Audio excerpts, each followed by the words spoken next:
Teenage Mutant Ninja Turtles Out of the Shadows. Here's the spoilers. Hi, I'm Andre, I'm a black nerd, and it's time for the Teenage Mutant Ninja Turtles Out of the Shadows movie spoilers review. These are spoilers. If you don't want spoilers, watch my non-spoilers review. If you do want spoilers, you're in the right place. And also watch my non-spoilers review. Get a double dose of Turtle Talkness. And of course, some of my spoilers will be based on suggestions and comments given by you. Krang. Oh, Krang. Okay, here's the thing about Krang. I loved Krang. Like, I thought he looked great. Him in that robot suit, which was kind of a high-tech, modern version of the classic 80s suit. I thought that was cool. I thought the way they made Krang himself was cool. All slimy and with tentacles. I mean, like, if you were to take the animated Krang, put him in this movie and do all your CGI magic, that was the Krang that I expected. And surprisingly, I was okay with Brad Garrett doing the voice. It was originally supposed to be Fred Armisen, but it ended up being Brad Garrett. And I was worried at first because Brad Garrett has a very deep voice. Oh, Ray. But Krang has always been, Shredder, I want to get the Technodrome. Get me Bebop and Rocksteady and go to the surface. What's interesting about Brad Garrett voicing Krang is he's still got the deep voice, but he's talking like Krang. He's like, oh, Shredder, you will work with me and you will help me bring my Technodrome here to Earth. I was like, wow, that's kind of how Krang speaks. That's kind of his mannerisms, just in a Brad Garrett voice. So having Krang in this movie, he looked great, he sounded great, his movements were great, his CGI was great.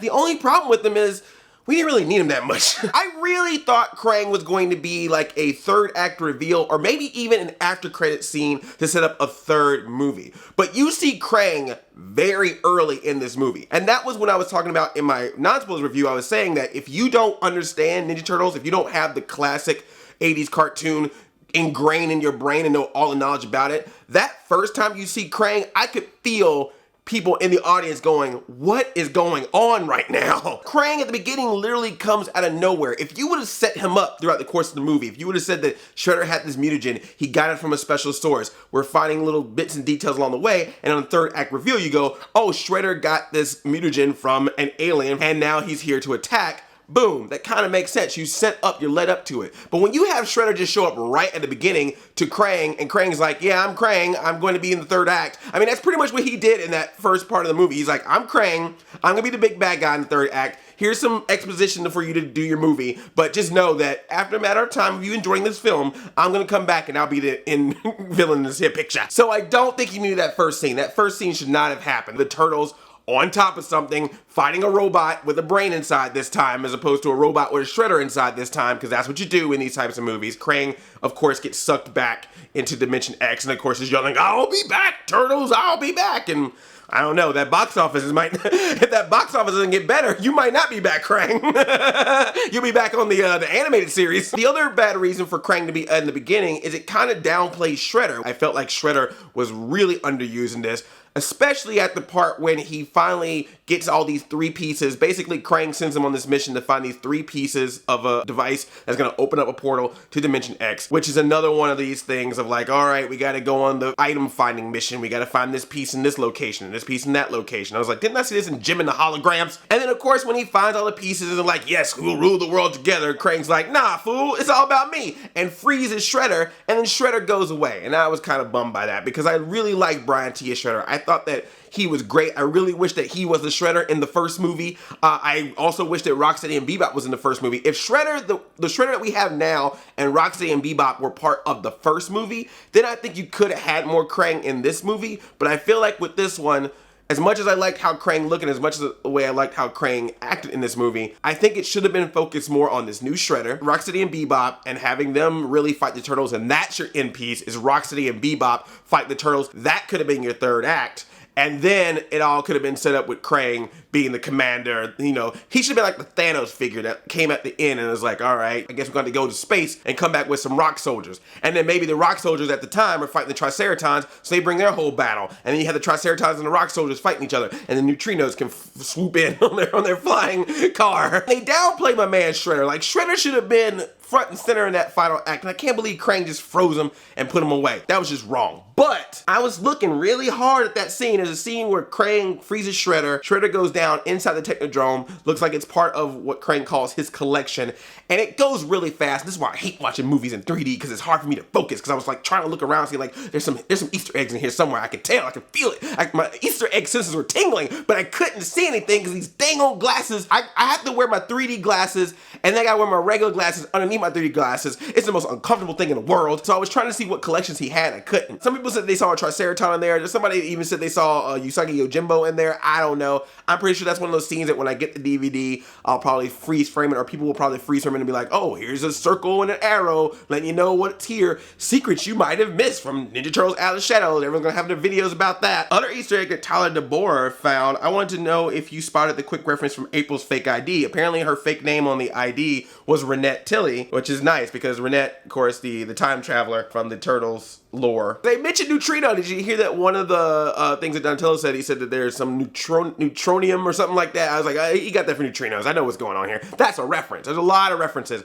Someone says, give me a break to Raph. I don't know if that was supposed to be a reference, but it felt like one. There were things that I was making references when I don't even know if they were references. Like there's one time when Raphael called Casey Jones a chicken, and then Casey Jones goes up and says, who you calling a chicken, turtle? And for some reason I thought about that PSA commercial. I'm not a chicken, you're a turkey. That's why I thought that was played off of, but I may be just giving the movie more credit than it deserves. And of course the Vanilla Ice song playing, Ice Ice Baby, I thought that was cute. But the biggest song reference you got was at the very end during the end credits. They had this rocked out version of the Ninja Turtles theme song mixed in with Go Ninja Go, and I have been trying to find it on Spotify since I heard it because I need that song in my life. It's a nice like palate cleanser. Like you watching this movie and you will sit there at the end scene and you're just like, wait, that didn't make any sense, and this thing didn't make any sense, and why did they do this, and I don't understand this part. I don't know if this movie is as good as I think it is. And then that end credit song comes in, Teenage Mutant Ninja Turtles, Teenage Mutant Ninja Turtles, Teenage Mutant Ninja Turtles, heroes in a half shell, turtle power, go ninja go ninja go, go ninja go ninja go. And you're like, yeah, this movie was awesome. What just happened? I just got brainwashed by a theme song. And you got to see animated versions of all the cast members, included animated Megan Fox Belly. In case live action Megan Fox Belly wasn't enough for you, you get some animated Megan Fox Belly as well. If you like bellies, this is the movie for you. This movie is like the Don Tertellis for bellies. Now I said in my non-spoilers review that I thought one of the big problems with this movie is it had too many plots in it. One of them I thought could have been erased immediately, and that's one that Tyler Richards even brought up. What was with the whole turning human plot? The turtles were never human to begin with, and why would they want to get rid of all their turtle power? In the movie, they've saved New York City, but because they're Ninja Turtles, they don't want to be seen. They think that people will not understand them, so they actually had Vern take the credit, saying that he was the one that actually stopped the Shredder and saved New York City, and he got the key to the city, and he's got his nickname, the Falcon. And now the turtles are kind of feeling like, man, we love to go to the surface. Michelangelo especially wants to go up there and hang out. They have this Day of the Dead party. It's some random party where people are in costumes, so Michelangelo can walk around and be like, oh, this is kind of cool. And of course, turtles bring him down. I was like, you can't go up there, man. It was funny though, because the entire time that he was at that party, I was just waiting for like a band to come out and the Chipmunks to start singing, Uptown Monk don't give it to you, because Uptown Monk don't give it to you. And Theodore comes out and start dancing. We don't get any Chipmunks. What we do get is a Transformer. If you ever want to see a Transformer and Ninja Turtles crossover,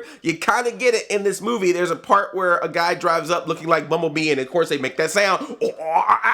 And it's Michelangelo talking to a cosplayer dressed as Bumblebee, which I think I might have seen that dude at a comic convention once. I think I've seen him before in person. Purple Mutagen turns Rocksteady Bebop into the Rhino and the Warthog, and the way they explain it, because they didn't show any animals with them, I was wondering how they're going to do it. Tyler Perry, Black Nerd Stockman, explains that the way they were able to change is because every one of us has some kind of animal ingrained in our DNA, and if you get hit with this purple mutagen, you somehow turn into the mutant version of whatever animal you're connected with. So with Rocksteady, it was a rhinoceros. With Bebop, it was a warthog. So this same purple mutagen, if Donatello worked some mumbo jumbo on it, would have also turned the turtles into humans. And my feeling about that whole plot is you do it or you don't talk about it. I mean, I get the whole idea of them not being accepted by society because of who they are. You could still play that angle. I think that was a good angle to play, but you can't throw in this turning into human angle unless you actually do something with it. I was really hoping that they would turned them into humans, and then the human versions of the turtles would have been the human actors who did the motion captures of the turtles. Of course, that would have lasted temporarily, but I think that would have just been a nice little cool thing to do. Is like, hey, all the people that do the motion captures for the turtles, we're gonna have this one scene where you get to be human and it'll be you. And then you, of course, you turn back into turtles. It wouldn't last. Of course, they were gonna learn a lesson that they shouldn't be humans. They should be turtles because that's who they are. I got that. I think that was a whole chunk that you could have taken out. The only reason why it's good to have it is it does give Raphael some motivation to actually be angry at Leonardo, which caused them to split, which I actually kind of like that. Leonardo and Raphael, of course, get in a fight because Leonardo learns from Donatello about this possibility of them turning human. He doesn't want any part of it, and he tells Donatello not to tell anybody, but Michelangelo overheard it. And then Michelangelo told Raphael, oh, I heard from Leonardo and Donatello, they got some chemical that can make us human. And Raphael was like, Leonardo, why you lying to us? And Leonardo was like, look, just because you want to be human don't mean that we need to be human, because we turtles, and that's how we supposed to be. And Raphael was like, And Leonardo was like, And then they got mad, and then Leonardo was like, y'all stay home. You, my Mikey, y'all got problems, so you stay home and think about what you did, while me and Donatello gonna go out and do some ninja by ourselves. And Raphael was like, oh, for real? Then I'm gonna have my own plan and have Michelangelo come along with my plan. I'm gonna call Casey Jones and April O'Neil and have them do a plan with me, and we gonna get Vern and have him sneak into the police station, have him walk around like he actually supposed to be there while we sneaking in, getting stuff, and then Foot soldiers show up, and then they stop us, and then other turtles show up at the time to save the day, and then we get stopped by cops. What the hell did I just say? Hey, can we talk about that scene when the turtles get stopped by cops? I don't know. Maybe it's just me. Maybe because of the person I am, but I caught some subtext in that. When them cops were pointing the guns at the turtles are like, they're monsters. They're beasts. They're monsters. And he's all like, we're not monsters, dude. And they got their hands up and they're going down. You see Michelangelo's face. He's all sad because these cops just are immediately seeing them as bad guys, even though they're not. No, there's no subtext in that at all. In a Michael Bay movie, please. But Ryan Martin brings up an interesting point. The turtles were afraid to be shot by the cops, yet in the previous film, they are shown to be bulletproof after getting shot by the Foot Clan. Yeah, that's pretty true. Yeah, that makes no sense at all, actually. I can't argue with that. That is a plot hole. We have found a plot hole. The only one in Ninja Turtles Out of the Shadows. There's no other plot holes but that one. Monica Powell, could you talk about how Raph seemed to be really scared about jumping in the plane scene? It seemed he was having some flashback fear from the tower fall from the first movie. I like the whole Brazil scene. Them going to Brazil made absolutely no sense. You could tell that was like either a credit that the movie got for shooting in Brazil, or maybe somebody wanted a vacation, but they were just like, yeah, let's just have one of the pieces be in Brazil. Everything else is in New York, but this one piece is in Brazil for some reason. Vacation! Y'all learning from Adam Sandler, ain't you? But that being said, I love the action scene because you got the whole thing with the plane, you got them on the water, fighting each other and falling down that waterfall, and you got the turtles fighting Bebop and Rocksteady. And that was a lot of fun. Seeing the turtles fight Bebop and Rocksteady in that one scene was amazing. Unfortunately, I gotta emphasize that. Seeing the Ninja Turtles fight Bebop and Rocksteady in that one scene was great. That's the only time they really fight each other. That's it. The rest of the time, Rocksteady and Bebop are hanging out with Casey Jones. I just was like, why is that happening? I get you gotta fight Krang. I got it. But even before that, you need a mini boss before the main boss. You should have had them fight Shredder, Bebop, and Rocksteady. If you could have just had that one, like, true ninja fight, not them just slamming them down or falling out of a plane or any of that kind of stuff, but a literal, like, UFC fight, like MMA style, mutant versus mutant, that would have been great. I mean, Ninja Turtles fight Tokka and Razar more in The Secret of the Ooze than they fight Rocksteady and Bebop in this movie. That should not be the case. I understand you gotta give Casey Jones, April, and Vern something to do. Have the humans fight the humans, have the mutants fight the mutants. I'm sorry, but I'm gonna approve of segregation in this movie. We should have had the humans over here, the mutants over here, separate but equal, and that's how it should have been. And then that whole thing about Casey Jones when he said something like, oh, you guys got some pretentious names, and she goes, hey, I named them. I was like, don't remind us. We're trying to forget the first movie as much as we possibly can. Don't say things about it to remind us. Oh, and Raphael should have been dead. Suspend your disbelief. I mean, first off, you're talking about a movie with talking mutant turtles. You gotta suspend your disbelief, because Raphael falling out of that plane, slamming his face right on the front of the airplane, he would have been dead. There's something on the wing. There's a gremlin on the wing. No, it's a turtle on the wing. Sheeta K. Graham, please talk in enunciated sentences and explain to me how incompetent the Foot Clan was in TMNT 2. One got knocked out by the Falcon. Not Civil War Falcon, but fake hero cameraman the Falcon. Well, to be honest, the Foot Clan has always been pretty incompetent. You look at any version of Ninja Turtles and they're always bad. But yeah, there are a couple of times in this movie where April and Vern knock out the Foot Clan. I'm like, Turtles, okay. Casey Jones, acceptable. April and Vern, Yeah, man, this is a cameraman and a news reporter, and they stopping ninjas. And that leads me to one of the things that, you remember when I said in my non-spoiler review that there was something that happened with Karai, and I looked at that movie and just went, no,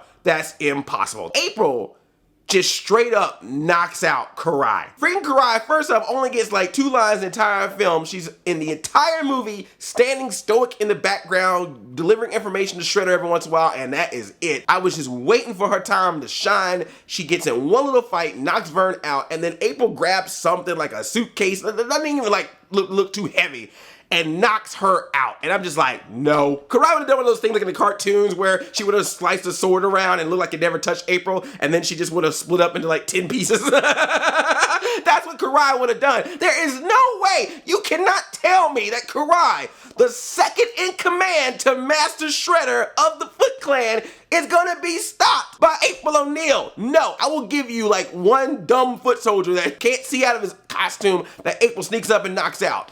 But come on, Karai? Leonardo can't defeat Karai sometimes in past Ninja Turtles stories. Come on! I just want Karai to get some love. If you're not gonna use her, just take her out. Don't replace her with somebody else and then don't do anything with her. Just either do something with her or don't have her. But hey, at least she got more scenes and more lines than that one woman. Who was that Asian girl that was following Laura Linney the entire time? She was just there. She never said a word, but she was always like right behind her like, hey, just want to remind you that I'm a cop too. Asian lady cop. She don't say nothing, but she's an Asian lady cop. She do not talk, but she's an Asian lady cop.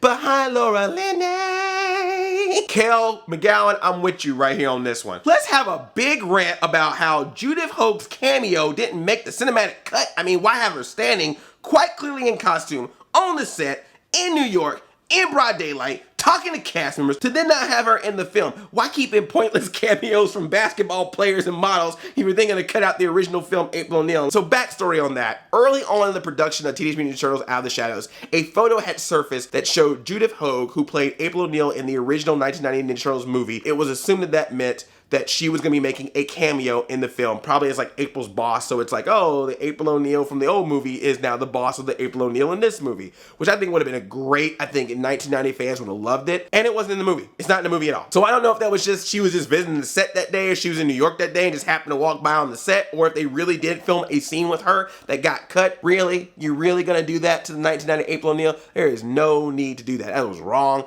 You ought to be ashamed of yourselves. I want a Judith Hoag cut of Ninja Turtles Out of the Shadows. X-Men Apocalypse, a Jubilee cut. Ninja Turtles Out of the Shadows, the Judith Hoag cut. Jubilee, Judith Hoag. Emily Trimmer, the Raph-Mikey relationship, such as when they tricked Casey into charging the Splinter but got beaten to a pulp instead. I actually like that. I like that Raphael and Michelangelo had this fun relationship when they were messing with Casey Jones, when they went on the mission by themselves. Again, that's the stuff that I was talking about you can give some relationships and some story to these turtles, so they're not just action set pieces and that's it. Having those little moments are just helpful to make those characters be a little bit more well-rounded, more defined as a character. So like I said, when it gets to the point where Raphael is mad at Leonardo, or Michelangelo is feeling like he wants to go to the surface, and when he finally gets to go and meet humans, they don't like him. Like that kind of stuff has more of an impact because you develop a story with these characters as opposed to them just fighting all the time and then disappearing when they're not fighting. And I have to say I also like Splinter in this a lot more in this movie. In the first movie, he was kind of a D-bag, but in this one, he was more of a fatherly figure. He was a little bit stern at times, but he still had fun, and of course he played along with Raph and Mikey's trick on Casey Jones, which I thought was nice. I just thought it was a better Splinter this go round. At Rob Movie, April in the schoolgirl outfit, and why was she in it? I felt it was forced. Really? Did you really feel like it was forced? I don't know. Was it forced? Did April O'Neil wear schoolgirl outfits in multiple episodes of the animated series? I don't remember that. I think it might have been forced. So April O'Neil is trying to get close to Baxter Stockman to steal his emails so they can find out what's going on. I wonder if she was in there and also found like a logo for the Wild West Cowboys and Moo Mesa, the Biker Mice from Mars, the Street Sharks to start their universe like they did Justice League. Baxter Stockman just has logos of every series. Seriously, an email. And how do you get the attention of the big dorky nerd? You go over there and act like the cute nerdy chick, and she was all about it. She's like, oh, I'm more like the science type nerd, not like the Comic-Con type nerd. And Baxter's all, and he's like, and I just looked at that movie like, I want a check. And for some reason she's blonde, but then the device that she's trying to get the emails from is getting out of her distance range from her turtle communicator with even a cartoon turtle face on it, so that she can't get all the emails, so she got to get closer. So she does it through some, I'm not gonna explain it. They basically make up a reason to get her to dress up like a blonde girl, and then to get her to dress up like a Catholic schoolgirl. That was Bay all over it. Like, anybody that says, oh, Bay's just a producer, he's not involved, look at that scene. She changes and it literally is like slow-mo walk. Hey, Megan Fox is sexy. And I'm not against it. I agree. I'm all for it. It's just, it was completely unnecessary. I mean, I was happy. If that was its purpose, mission successful, achievement unlocked. I will probably watch it a bunch of times when I get the DVD, but it was ridiculous. Don Tertelli's for bellies. But don't worry, we didn't get some action with manhole covers shooting out of trucks, which that was awesome. I liked that whole scene. I loved all the action scenes. The manhole cover shooting scene, the plane in Brazil, the final fight with Krang. It just, again, got a little convoluted. Like this spoilers review. It's all over the place. But at least we had Bebop and Rocksteady. They were just so great. And I love their little phrase, my man, my man. Although at Tiger Claw 305 had to mention that one when they turn into mutants, they're all like, I got a nose and I got a tail, my man. And there's one scene when they open up them pants and look down and it's like, my man, my man. I know what you did there. For some reason though, I did like the part when they're eating the spaghetti and then Shredder's just looking at him and Bebop is slurping that spaghetti. He goes, and he puts his finger up. He's like, just little things like that. And that's why I like Rocksteady and Bebop. They were fun in this movie. Thanks, Bebop and Rocksteady. I wish they would have used you more in the film. Wish you could have fought the turtles more in the movie, but they were great. They were great as humans. They were great as mutants. I love them. I hope they come back in Turtles 3 if we even get one. Because like I said, that box office, not as strong as they was expecting. I think putting it up in June versus leaving it in August like the last one was probably not a good idea. They probably should have put this in August or maybe in the spring, and I think it would have done a little bit better.